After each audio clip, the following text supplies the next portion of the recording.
friends. A warm welcome to my cozy space, the Wellness Inspired Podcast, the place where you can find inspiration, motivation, and empowerment in the pursuit of a wellness lifestyle.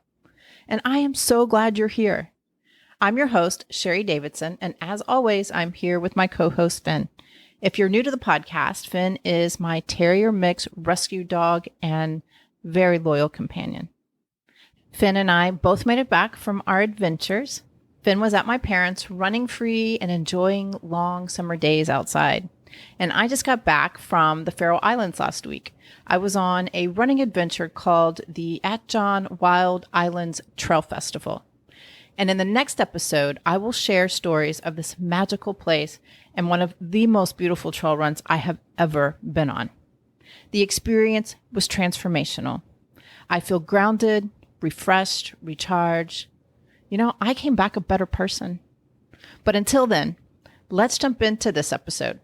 I think you're really going to get a lot out of this one because I'm going to share the foundation of pursuing a wellness lifestyle. There are two key concepts that are imperative to cultivate and nourish, starting today and for the rest of your life. So if you're starting your wellness journey or looking to go deeper, this episode is for you. If you get one thing out of this podcast, I hope you get this and commit to practicing it. All right, let's begin. This is really big, so let's do this.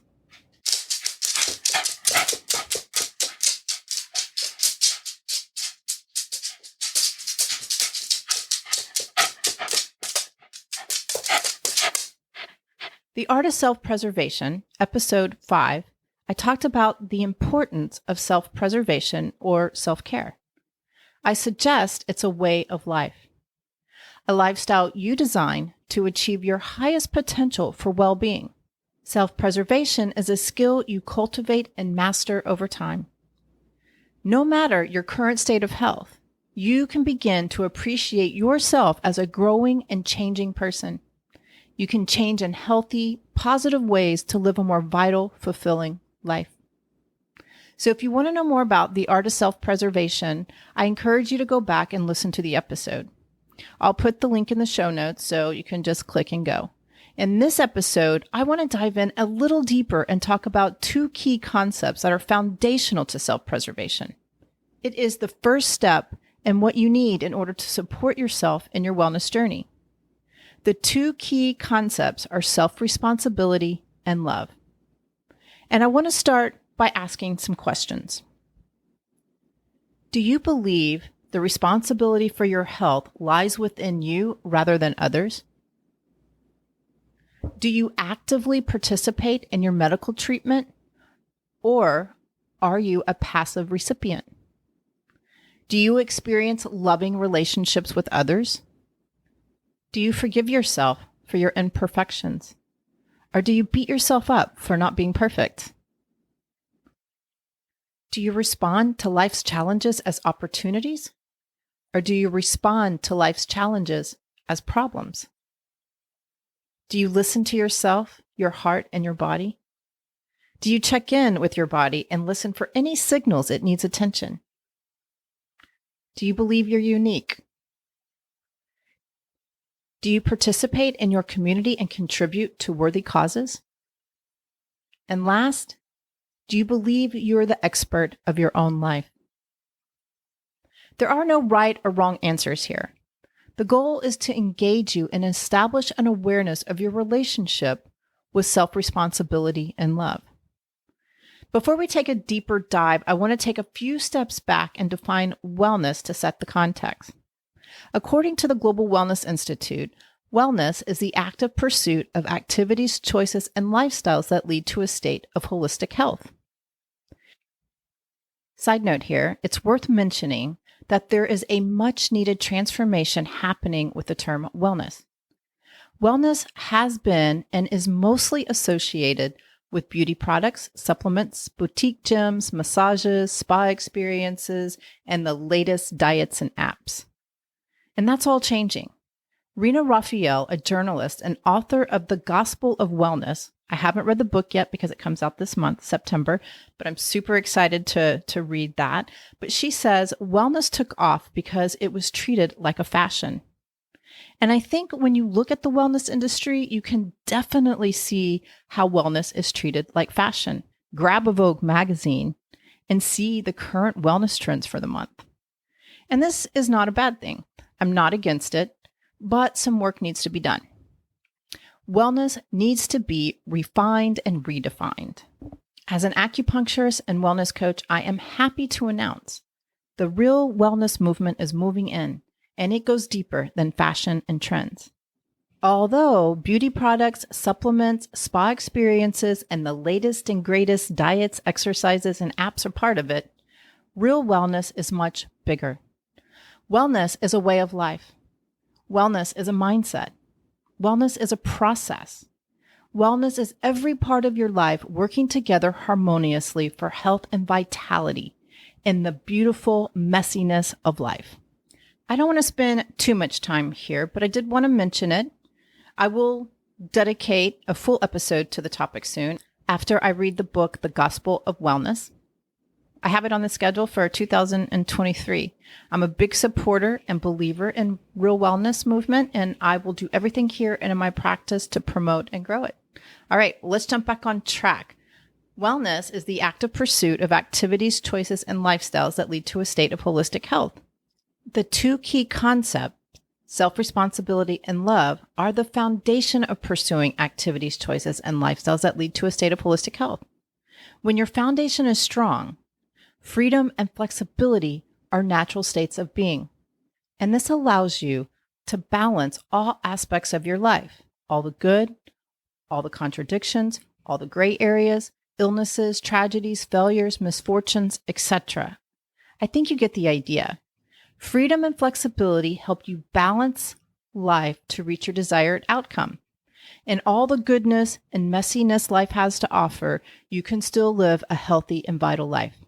I want to give you an analogy, and this is from the Wellness Workbook, How to Achieve Enduring Health and Vitality by John W. Travis, MD, and Regina Sarah Ryan. I believe this book was the first book published on wellness in 1981.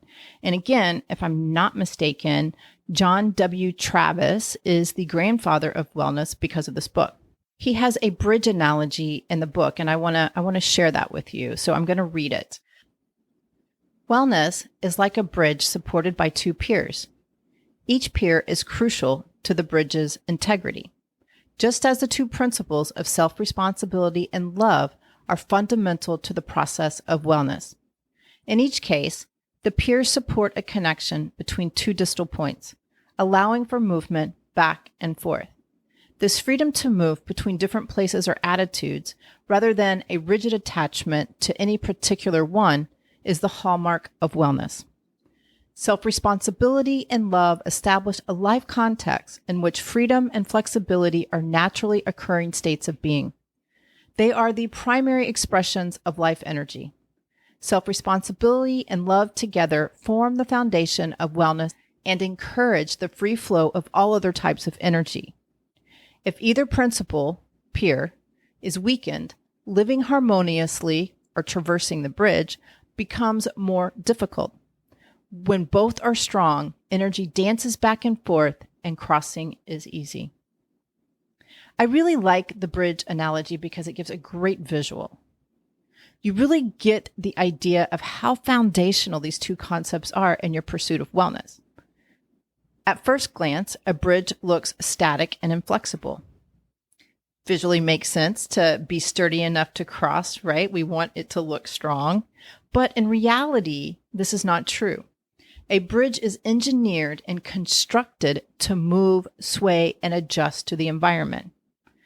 These adjustments are constantly working harmoniously together to allow for a safe crossing. You see, life is dynamic. Health is dynamic. Wellness is dynamic, and balance is dynamic. It's always changing. So here's a quote from Charles Darwin. "It is not the strongest of the species that survive, nor the most intelligent, but the one most responsive to change." So the important thing to take away here is when you cultivate self-responsibility and love, it creates the freedom and flexibility you need to balance your life to achieve the wellness lifestyle you desire. And if you want a more tangible experience, here's another example. If you're somewhere you can experiment, try it. So the goal is to balance on one foot. And notice what's happening when you're balancing. You're not in a static state. You are constantly making micro movements to adjust to the rest of your body and the environment for the desired outcome, standing on one foot. The mention of a desired outcome brings up another side note. It is essential to be clear about your personal vision and desired outcome. If you are interested in learning more, you can check out episode 12, The Power of Personal Vision. Like I said earlier, life can be simple and beautiful, as well as complex and messy. Your personal health vision will give you direction and guidance so you can make the adjustments you need to stay on track. Okay, we're about to wrap it up here, but before I go, I want to leave you with the meaning of self-responsibility and love. Again, this is from the work of John W. Travis, MD, and Regina Sarah Ryan. Self-responsibility means developing awareness of your own process and patterns. That's physical, emotional, and spiritual. Discovering your real needs and finding ways to meet them directly. Realizing that you are unique and an expert about yourself. Making choices and living courageously in the midst of uncertainty. Creating the life you want rather than just reacting to whatever comes along. Asking simply and directly for what you need and want from others. Expressing yourself, both your ideas and feelings, in ways that effectively communicate to other people who you are and what you know. Respecting your body through nutrition, exercise, and personal safety. Creating and nourishing close relationships with others. And last one, engaging in projects that are meaningful to you, being supportive of others and respecting the environment. So that was self-responsibility. So let's move on to love. Love means honoring your uniqueness and enjoying all the uniqueness in others. Listening to your heart and treasuring your inner wisdom. Responding to life's challenges as opportunities for growth rather than problems. Caring for all aspects of yourself, body, mind, emotion, spirit, and sharing your caring with others. Kind of like that rhyme there, sharing your caring. Love also means exercising compassion for your weaknesses and forgiving yourself and others. Experiencing yourself as your own best friend and remaining faithful to yourself, especially in rough times. Realizing your connectedness with all things and acting in a way congruent with that awareness.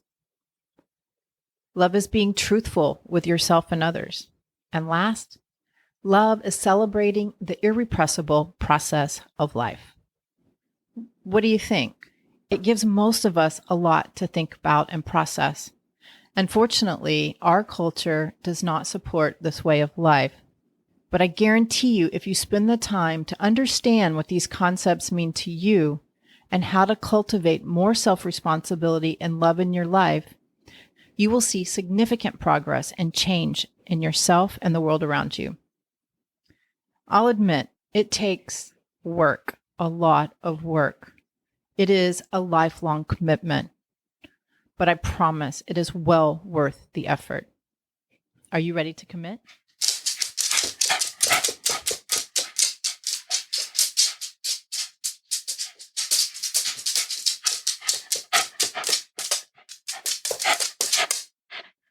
Okay, what did you all think? I really enjoyed sharing this information with you. I hope you got a lot out of it and you're able to start applying it to your life right away. And as always, if you have any comments, questions, or suggestions, I would love to hear from you. And if you like what you hear, please subscribe to the podcast and share with your family and friends. You can also give me a rating and review wherever you listen to your podcast. It helps others find me as well. To get updates on new episodes and wellness inspiration in your inbox, please join the Wellness Inspired community. Go to thewellnessinspiredpodcast.com to sign up. I'll put the link to the website in the show notes and you can just click and sign up. Also, there is a Facebook community at The Wellness Inspired, and you can follow me on Instagram at wellness_inspired. If you are in the Houston area or just visiting and interested in our services, acupuncture, herbal medicine, cupping, Zen Shiatsu, or dry needling therapy, contact us. You can find out more on our website at element5om.com. That's element5om.com. And again, I'll put the link in the show notes. If you're interested in health and wellness coaching, we can connect on Zoom or in the clinic. Reach out to us and we'll get you on the schedule. And again, as always, I would love to hear your feedback. I am dedicated to bringing you great content that is inspiring and informative with an artsy, fun, edgy spin. Thank you so much for listening. We'll meet here again next time. And remember, never stop exploring, learning, loving, and being you. Bye.